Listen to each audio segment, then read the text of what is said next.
ఇందుకూరుపేట మండలం కొత్తూరు గ్రామంలోని ZPP high school నందు గురువారం నాడు 78వ స్వాతంత్ర దినోత్సవం సందర్భంగా పాఠశాల యాజమాన్య కమిటీ చైర్మన్ నెల్లూరు మల్లికార్జున జాతీయ జెండాను ఎగురవేసి వందనం సమర్పించారు. విద్యార్థుల సాంస్కృతిక కార్యక్రమాలు అలరించాయి. ఆటల పోటీల్లో విజేతలైన విద్యార్థులకు దాతలు రావేల వీరేంద్ర చౌదరి, మునగాల రంగారావు, పేడూరు రామచంద్రయ్య, కనకలూరు ఉదయ్ కుమార్ బహుమతులను అందజేశారు.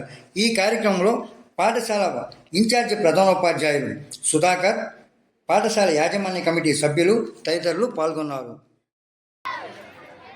ఎందరో మహనీయుల కష్టం ఈరోజు మనం అనుభవిస్తున్న ఈ స్వేచ్ఛా స్వతంత్రం.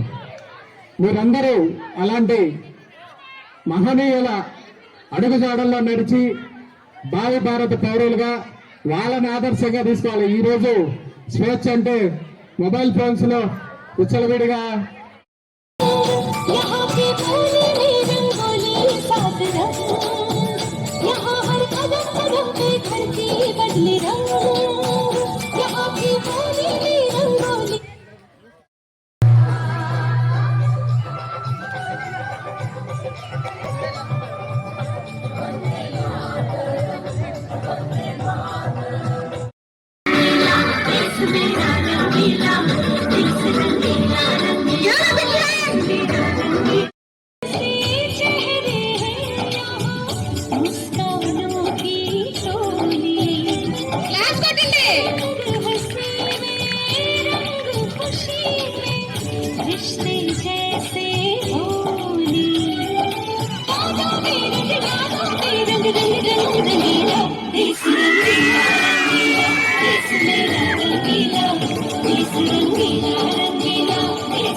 Thank you.